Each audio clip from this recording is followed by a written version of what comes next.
Hello बच्चों, स्वागत है आप सभी का हमारे यूट्यूब चैनल एलेक्स राव पर। और मैं पढ़ाने वाला हूं आप लोगों को कक्षा 12वीं का जीव विज्ञान। ठीक है, जिनमें से हम लोग जो है आज के डेट से दूसरा अध्याय शुरू करेंगे, जिसका नाम है पुष्पी पादप में लैंगिक जनन। इस अध्याय में जो है ना, बहुत सारे बच्चों को होता क्या है बच्चा लोग, कि बहुत सारे बच्चों को ये टॉपिक जो होती है कठिन सा लगता है। ये टॉपिक समझ में नहीं आती है जल्दी किसी बच्चे को, है ना। तो याद रखिएगा कि किसी भी टॉपिक को पढ़ने के लिए हमें सबसे पहले क्या करना होएगा कि हमें यहाँ पे तो लेक्चर लेना ही है, और साथ में आप लोगों को एक फर्ज बनता है कि पेन और कॉपी लेकर जरूर बैठें। क्योंकि मैं यहाँ पे ऑनलाइन क्लास में होता क्या है कि हमें पता नहीं चल पाता है कि कौन से बच्चे को समझ में आ रहा है, कौन से बच्चे को समझ में टॉपिक नहीं आ रहे हैं। ये सारी चीज़ें जो है हमको पता चल नहीं पाता है। तो बच्चा लोग एक आप काम करिएगा, लेक्चर देखिएगा तो मेरे साथ पेन और कॉपी जरूर लेकर बैठिएगा। अगर इतना सारी चीज़ें जो है मैं भी यहाँ पे जो भी लिखूँ वो सारी चीज़ें आप एक रफ पे नोट करते जाइएगा। क्योंकि इससे क्या होता है कि आप लिखते हो ना तो हर एक टॉपिक दिमाग में बैठ जाते हैं। ठीक है, तो ज़्यादा बात नहीं करेंगे हम लोग, है ना, ज़्यादा बात नहीं करेंगे। और बात एक बता देता हूँ छोटा सा, कि जैसा मैंने बताया आप लोगों को, ये जो चैप्टर होता है पुष्पी पादप लैंगिक जनन जो है, बच्चों को थोड़ा टफ लगता है तो आपको कंटिन्यू वीडियो मेरा देखिए, तब समझ में आएगा कि बायो टफ लगता है कि आसान लगता है। क्योंकि मैं इस चैप्टर को कुछ इस प्रकार से पढ़ाने का प्रयास करूंगा कि बच्चों को पढ़ने के बाद जो है ना मजा आ जाएगा, और बायो से जो है ना एक ऐसा प्यार होएगा, एक बायो से ऐसा प्यार होएगा कि आपको लगेगा कि सच में ऐसे जो है आप लोग को एहसास करा के मैं पढ़ाने वाला हूं। तो चलिए स्टार्ट करते हैं वीडियो को हम लोग। चैप्टर का नाम है पुष्पी पादप में लैंगिक जनन। क्या है पुष्पी पादप में लैंगिक जनन? तो बच्चा लोग सबसे पहले हम बात करेंगे यहाँ पुष्पी पादप की, यानी ऐसे पादप होंगे जिनमें पुष्प मिलेंगे। और सबसे पहले डाउट होता है कि सर पुष्प किन पादपों में मिलता है। तो हम आपको बता दें कि कक्षा 11 में अगर अच्छे से स्टडी किए होंगे तो आपको पता होएगा कि जो एंजियोस्पर्म जो होता है, आवृत बीजी जो पादप होते हैं, उनमें पुष्प पाए जाते हैं। ठीक है, पढ़े होंगे ना, आइकलर ने क्या किया था, पादप जगत को 5 भागों में बांटा था। आपको याद होगा, पहला भाग था थैलोफाइटा, दूसरा था ब्रायोफाइटा, तीसरा था टेरिडोफाइटा, चौथा था जिम्नोस्पर्म, और पांचवा था एंजियोस्पर्म। तो उसमें आप लोग पढ़े होंगे कि जो एंजियोस्पर्म होता है, आवृत बीजी जो होता है, उनमें पुष्प पाए जाते हैं। तो हम यहाँ पे जो पढ़ने वाले हैं एंजियोस्पर्म के बारे में पढ़ेंगे, क्योंकि एंजियोस्पर्म पादपों में ही पुष्प तो पाया जाता है। तो वही जो है सबसे पहले हम पुष्पी पादप की बात करेंगे। ठीक है, तो यहाँ पे एक बात लिखा गया है, यहाँ पे पुष्प की जो संरचना होती है, यानी पुष्प जो होता है वो किन भागों से बना होता है। तो पुष्प के जो मेन भाग होते हैं बच्चा, वो केवल 4 होता है। पुष्प जो होता है केवल 4 भागों से मिलकर बना होता है। एक होता है वाह्य दल पुंज, दूसरा होता है दलपुंज, और तीसरा होता है पुमंग, और चौथा होता है जयांग, जिसे हम लोग इसे बोलते हैं इसे बोलते हैं वाह्य दल को बोलते हैं कैलिक्स, इसे हम लोग बोलते हैं कोरोला, इसे बोलते हैं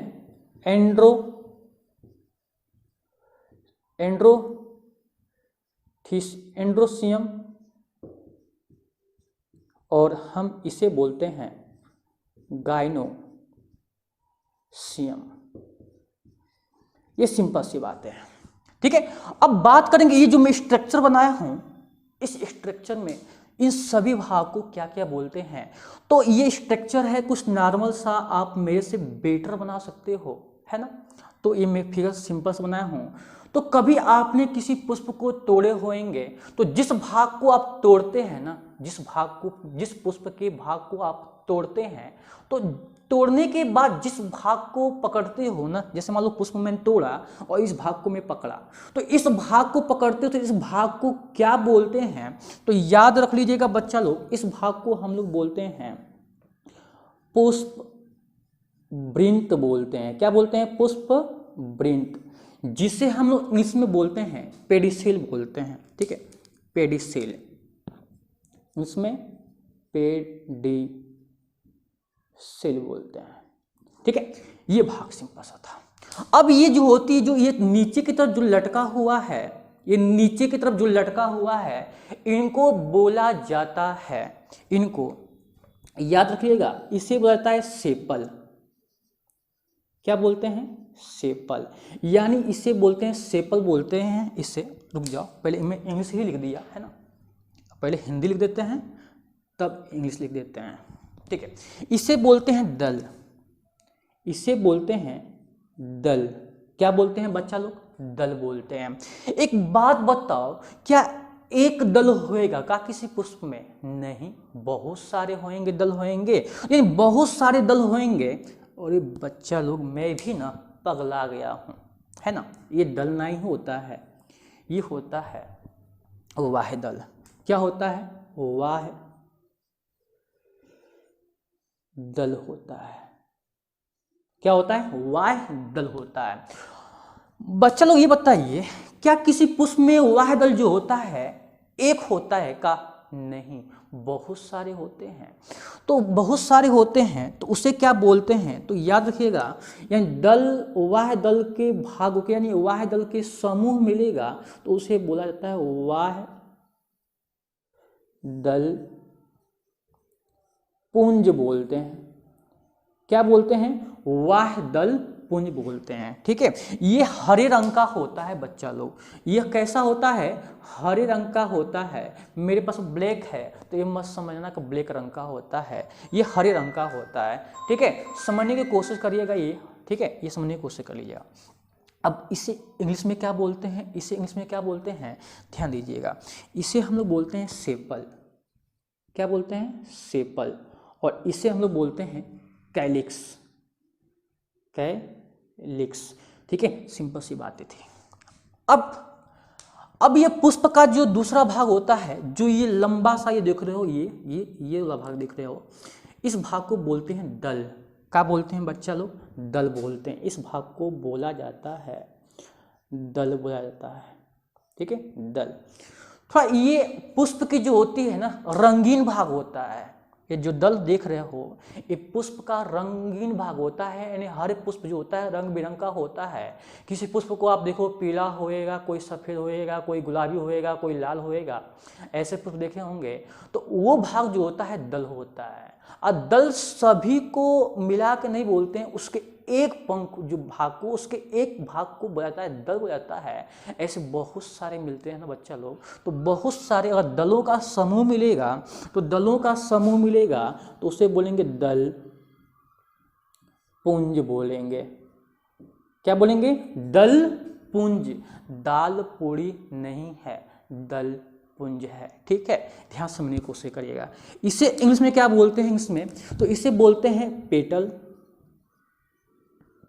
और इसे बोलते हैं, दल पुंज को बोलते हैं कोरोला, कोरोला।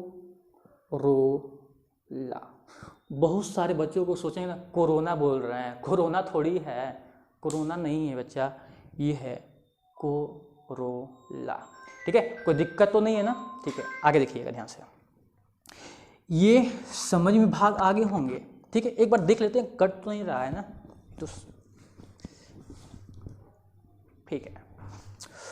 तो ये पुष्प की जो रंगीन भाग होती है, ये होता है दल, होता है दलों का समूह मिलेगा तो उसे बोला जाता है दल पुंज बोला जाता है। ठीक है, अब आगे ये जो भाग जो देख रहे हो, जो फूला हुआ भाग है, जिसपे फूल खिला हुआ है, जिसपे क्या खिला है, फूल खिला है, इस भाग को बोला जाता है, याद रखिएगा, इस भाग को बोला जाता है पुष्पासन। पुष्पराज नहीं, पुष्पासन। ठीक है, क्या है, पुष्पासन है, जिसे हम लोग इंग्लिश में बाका बोलते हैं, तो बोलते हैं थैलमस, थैलमस ये बोलते हैं।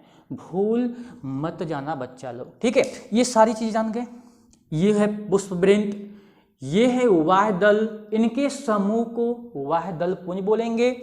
ये है रंगीन भाग, जिसे हम लोग बोले थे दल, एक भाग को दल, बहुत सारे होंगे तो दल पुंज। ठीक है, अब इधर आ जाइए। ये जो भाग जो होता है, सबसे ऊपर का जो भाग होता है, ये वाला, इसे बोला जाता है, इसे वर्तिकाग्र, क्या बोलते हैं, वर्तिकाग्र बोलते हैं। ठीक है, वर्तिकाग्र, जिससे हम लोग इंग्लिश में बोलते हैं स्टिग्मा। ठीक है, क्या बोलते हैं, स्टिग्मा, स्टिग्मा बोलते हैं। ठीक है, अब ध्यान दीजिएगा, इसके ठीक नीचे वाला ये भाग देख रहे होंगे, ये भाग जो देख रहे होंगे, इस भाग को बोला जाता है, इस भाग को, जो लंबी सी देख रहे हो ना, इस भाग को बोला जाता है वर्तिका, वर्तिका। और इससे हम लोग इंग्लिश में बोलते हैं स्टाइल, क्या बोलते हैं, स्टाइल, STYLE, स्टाइल बोलते हैं। ठीक है, अब पुष्प के ठीक नीचे का जो भाग देख रहे हो, फुला फुला है, ऐसे फुला हुआ भाग है, बड़ा सा भाग है, इस भाग को बोला जाता है, इस भाग को बोला जाता है अंडाशय। क्या बोलते हैं, अंडाशय, अंडाशय बोलते हैं। और इंग्लिश बोलते हैं इसे ओवरी, OVARY, ओवरी बोलते हैं। ठीक है, ये सिंपल सी बात है। मैंने क्या बोला बच्चा लोग, ऊपर का भाग वर्तिकाग्र, नीचे वाला भाग वर्तिका, और फुला हुआ भाग जो होता है अंडाशय होता है। और तीनों को मिला के, है ना, इन तीनों को मिला करके, इन तीनों को मिलाकर बोला जाता है, भूल मत जाना बुढ़ापे तक इस बात को, इसे बोलते हैं हम लोग स्त्री केसर। क्या बोलते हैं, स्त्री केसर, जिसे हम लोग इंग्लिश बोलते हैं स्टेमेंस। ठीक है, स्त्री केसर बोलते हैं। यानी मैं सिंपल सी बात आप लोग को बताया कि वर्तिकाग्र, वर्तिका और अंडाशय, इन तीनों को अगर मिला दिया जाए तो हम इसे बोलते हैं स्त्री केसर। एक बात बताओ बच्चा लोग, क्या स्त्री केसर एक मिलेगा, नहीं ना। एक पुष्प में क्या स्त्री केसर केवल एक होता है, नहीं ना, बहुत सारे होंगे। यानी स्त्री केसर के समूह को क्या बोलेंगे, स्त्री केसर के समूह को क्या बोलेंगे, इसके ग्रुप को क्या बोलेंगे, तो याद रख लीजिएगा, इसके समूह को बोला जाता है, स्त्री केसर के समूह को बोला जाता है जयांग। क्या बोलते हैं, जयांग। ठीक है, इससे हम लोग इसे बोलते हैं गाइनोसियम, गाइनोसियम।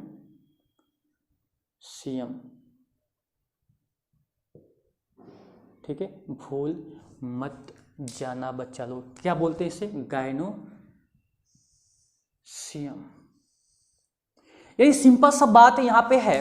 कोई पूछेगा जयांग क्या है, तो कहोगे जयांग जो होता है स्त्री केसर का समूह होता है। और स्त्री क्या केसर क्या होता है, तो स्त्री केसर एक वर्तिकाग्र, एक वर्तिका और एक अंडाशय से मिलकर बना होता है स्त्री केसर। और इस स्त्री केसर के समूह मिलेंगे तो उसे बोला जाता है जयांग, जो कि आपको यहाँ दिख रहा होगा। ठीक है, अब क्या बच गया पुष्प का, तो ये पुष्प का जो ये भाग, ये देख रहे हो, ये देख रहे हो, भाग देख रहे हो, इस भाग को बोलते हैं पुतंतु, पुतंतु, जिसे हम लोग बोलते हैं फिलामेंट। क्या बोलते हैं, फिलामेंट, फिलामेंट बोलते हैं। और पुष्प की जो ये पुतंतु के जो ऊपर का जो भाग देख रहे हो, है ना, ये ऊपर का जो भाग देख रहे हो, ये वाला भाग, इसे बोलते हैं परागकोश। परागकोश बोलते हैं। और इसे इंग्लिश में क्या बोलते हैं, तो याद रख लीजिएगा, इसे इंग्लिश में बोलते हैं एंथर। इन दोनों को मिलाकर, यानी पुतंतु और परागकोश, इन दोनों को मिला करके बच्चा बोला जाता है,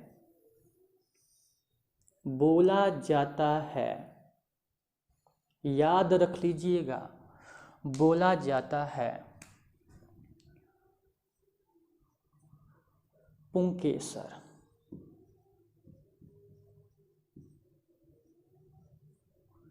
बच्चा थोड़ा यहाँ पे गड़बड़ हो गया है।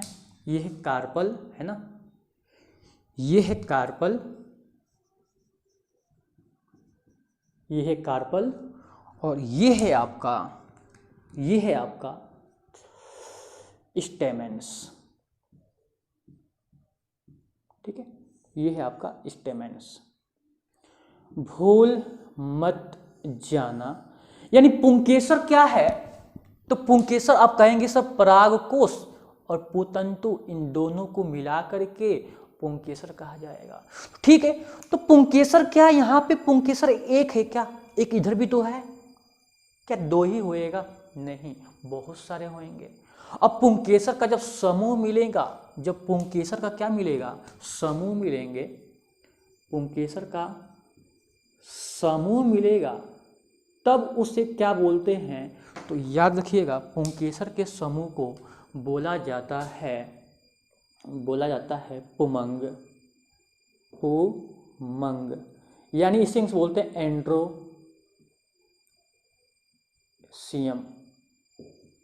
एंड्रोसियम बोलते हैं। ठीक है, इसको बोला जाता है एंड्रोसियम।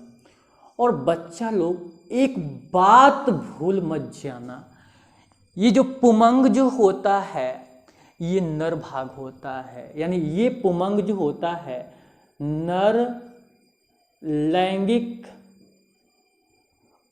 अंग होता है।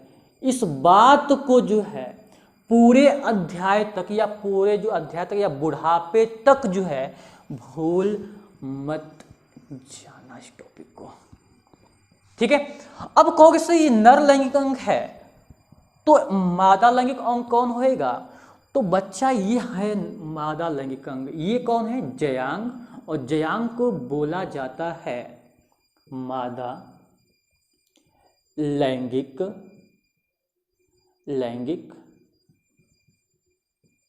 अंग बोला जाता है। इस बिंदु को भी आप बुढ़ापे तक भूल मत जाना। ये पूरे भाग मैंने यहाँ पुष्प के बारे में बता चुका। एक बच गया बच्चा, ये बच गया, ये वाला, यानी अंडाशय के जो अंदर का जो भाग है, इसे बोला जाता है, याद रखिएगा, इसे बोला जाता है बीजांड। क्या बोलते हैं, बीजांड बोलते हैं, जिसे हम लोग इंग्लिश में बोलते हैं ओव्यूल, है ना, OLE, ओव्यूल बोलते हैं। क्या बोलते हैं, ओव्यूल। अंडाशय के जो अंदर का जो भाग था ना, ये जो अंदर सा भाग था, इसे बोलते हैं बीजांड। और एक बात याद रख लेना कि जो ये अंडाशय जो है, ये अंडाशय बदलता है फल में, और बीजांड बदलता है बीज में। इस बात को भूल मत जाना। मैंने क्या बोला, अंडाशय बदलता है फल में और बीजांड बदलता है बीज में, इस चीज को भूल मत जाइएगा। ये है आपकी पूरा पुष्प का स्ट्रक्चर। और मैंने बताया पुष्प 4 भाग से मिला होता है। एक है वाह्य दलपुंज, ये है आपका वाह्य दलपुंज, और दूसरा है दलपुंज था, ये है आपका दलपुंज, और ये है पुमंग, ये आपका रहा पुमंग, यानी यहाँ पे ये पुष्प का ये पहला भाग, ये है दूसरा भाग, ये है आपका तीसरा भाग और ये है आपका चौथा भाग। समझ में आया या माथे से सब कुछ निकल गया? ठीक है, निकल गया होगा तो भी जरूर बताइएगा। अगर समझ में आ गया है तब वो भी बताइएगा। ठीक है, कमेंट बॉक्स में आपके लिए हमेशा के लिए खुला होता है। ठीक है, तो ध्यान दीजिएगा, ये सारी चीज़ें तो हम लोग पढ़ लिए बच्चा लोग, है ना। अब क्या करेंगे, इसको परिभाषित करना है, ये परिभाषित करना है, ये परिभाषित करना है, ये परिभाषित करना है और सबको हमको लिख लेना है। तो बहुत सारे बच्चे क्या होते हैं कि लिख नहीं पाते हैं। अब उनको लिए तो मैं लिखना ही पड़ेगा ना, यानी मैं पहले ही बता चुका हूँ कि वो बच्चा वो भी है जो बहुत ही कमज़ोर है। तो मैं कमज़ोर लोगों को हम एक बायो से लगाव रखने के लिए मैं उनको एक प्रेरणा दूंगा और मैं सारी चीज़ों यहाँ पे लिख करके बताने का प्रयास करूँगा। तो जल्दी से मैं लिख लेता हूँ, सारी चीज़ों को हटा लेते हैं। एक काम करिए, सबसे पहले इसको स्क्रीनशॉट ले लीजिए या नोट कर लीजिए। स्क्रीनशॉट लेने की क्या आवश्यकता है, नोट कर लीजिए। तब तक इन सभी चीज़ों को मैं हटा रहा हूँ थोड़े समय के लिए। ठीक है,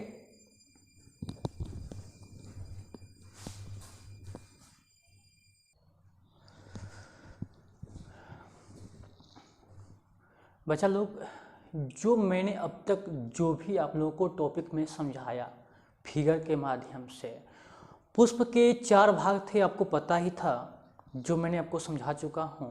पहला था वाह्यदल पुंज, दूसरा था वाह्यदल पुंज और दूसरा था दल पुंज, तीसरा था पुमंग और चौथा था जयांग। इन सभी के बारे में लिख दिया हूँ, यहाँ पे लिख सकते हो, बहुत आसान भाषा में है। वाह्यदल पुंज क्या होता है, यह पुष्प का सबसे भारी भाग होता है और जब पुष्प कलिका अवस्था में रहता है तब उसे बाहरी वातावरण से क्या करता है, सुरक्षा प्रदान करता है। और तथा इसके एक भाग को क्या बोलते हैं, सेपल कहा जाता है। और एक बिंदु यहाँ लिख लेना, यह हरे रंग का होता है, यह हरे रंग का होता है। कैसा होता है बच्चा लोग, हरे रंग का होता है, जैसे मैंने पहले ही बता चुका हूँ, ये भी इसमें ऐड कर लीजिएगा। फिर इसमें छोटा सा भाग है दलपुंज है, यह क्या होता है, तो यह पुष्प की रंगीन भाग होती है। कैसी होती है, पुष्प की रंगीन भाग होती है। जैसे बताया कि कोई पुष्प पीला होता है, कोई सफ़ेद होता है, कोई गुलाबी होता है, कोई लाल रंग का होता है। तो ये पुष्प का रंगीन भाग होता है, जो रंग बिरंगे भी मिल सकते हैं, जो क्या करते हैं, ज़्यादातर कीटों को आकर्षण करते हैं। आपको अक्सर कीटों को आकर्षण क्यों करते हैं, क्योंकि पुष्प वाले भाग में, यानी पुष्प के जो मुख्य रूप से जो दल पुंज है, उस दलों में पाया जाता है मकरंद। मकरंद जो है को से कीटों को भोजन मिलता है, पोषण मिलता है। तो वो पोषण प्राप्त करने के लिए कहाँ जाएंगे, कहाँ जाएंगे, सिंपल सी बात है, दलों के पास जाएंगे। जो रंगीन होता है, आकर्षण करता है, जो मकरंद को प्राप्त करने के लिए कीटे जो होते हैं पुष्प के पास जाते हैं। और साथ में वो कीटे जो मुख्य रूप से जो मधुमक्खियाँ जो होती है, मधुमक्खियाँ जैसे मधुमक्खियाँ होती हैं, वो मुख्य रूप से वो कीटे जो होती हैं क्या करती है, पुष्प से मकरंद को चूस करके, मकरंद को भोजन के रूप में ले करके अपने छत्ते में जा करके शहद का निर्माण करती है। और जब पुष्प जो है के पास जो है मधुमक्खियाँ जाएगी तो उसके दौरान भी क्या होता है, एक फायदा भी हो जाता है। उनको फायदा तो हो ही रहा है बच्चा, जैसे पुष्प था, रंगीन था, भौरे ने गया या कीटों ने गया, मधुमक्खी ने गया, तो वहाँ पुष्प से उसको भोजन तो मिला ही, साथ में एक और फायदा होता है, परागण की क्रिया संपन्न हो जाती है। अब कौन सा परागण क्या होता है, तो हम आगे अध्याय में पढ़ने वाले हैं कि परागण क्या होता है। तो ये पुष्प की रंगीन भाग होता है, जो कीटों को क्या करता है, आकर्षण करता है, जिससे परागण की क्रिया क्या होती है, संपन्न हो जाती है। सिंपल भाषा में है, ठीक है। अब हम जल्दी से पढ़ते हैं पुमंग क्या होता है। तो पुमंग मैंने बताया कि यह पुंकेसर के समूह को, यानी पुंकेसर ऐसा ही बहुत सारे पूरा मिला के बोला जाता है पुंकेसर, है ना, यानी दोनों को मिला के बोलते हैं दोनों को मिला के हम लोग बोलते हैं एंड्रोसियम एंड्रोसियम जो होता है, एंड्रोसियम जो होता है यह पुष्प का, है ना, यह पुष्प का जो है एंड्रोसियम, ये पुष्प का सॉरी ये एंड्रोसियम एंथर और फिलामेंट यानी परागकोश और कुतंतु से मिलकर पुमंग बना होता है। और ऐसे बहुत सारे समूह मिलेंगे, यानी पुंकेसर का अगर समूह मिलेगा तो उसे बोला जाता है पुमंग, जैसे मैंने आपको बता दिया हूं। और ये लिखना एक पॉइंट में, पुमंग जो होता है यह पुष्प का नर जनन अंग होता है। ये भी लिख लीजिएगा, ये पुष्प का स्वभाव होता है, नर जनन अंग होता है। ठीक है, इसी प्रकार से यहाँ पे देखोगे जयांग जो था, तो याद करो जयांग किससे बना था, तो स्त्री केसर के समूह से। तो स्त्री केसर के समूह को जयांग कहते हैं, और जयांग किस स्त्री केसर के समूह क्या बोलते हैं, जयांग कहते हैं। और स्त्री केसर जो था एक वर्तिकाग्र, एक वर्तिका और एक अंडाशय से मिलकर बना होता है आपका स्त्री केसर। तो यहाँ पे यहाँ भी एक बिंदु है, छूट गया है, तो लिखोगे जयांग को, है ना, जयांग को या इसे जगह ज़्यादा नहीं है ना, तो थोड़ा सा इसलिए थोड़ा शॉर्ट में लिखना चाहते हैं। इसे मादा जनन अंग कहा जाता है, यह मादा जनन अंग होता है। ठीक है, यह मादा जनन अंग होता है। भूल मत जाना, ये सिंपल सी बातें थी। ये स्टिग्मा, स्टाइल और ओवरी, है ना, ये था आपका वर्तिकाग्र, वर्तिका और अंडाशय, तीनों को मिला के बोला स्त्री केसर, और स्त्री केसर के समूह को बोला गया है क्या, आपका जयांग बोला गया है। इतनी सी बातें आपको आई होप समझ में आ चुकी होगी। ठीक है बच्चा लोग, अब इस सारी चीज़ें जो है आपको, ये सभी बातें जो है आपको समझ में आ चुकी होगी। आज का लेक्चर जो होएगा बस इतना ही। तब तक के लिए आपको जय हिंद। आई होप आपको वीडियो समझ में आया होगा, और इसके लिए आप अगले लेक्चर के लिए वेट करिएगा। और अगले लेक्चर को पढ़ने से पहले बच्चा लोग अब इस सभी टॉपिक को क्लियर कर लीजिएगा, तब रेडी रहिएगा अगले लेक्चर के लिए। तब तक के लिए बच्चा लोग जय हिंद।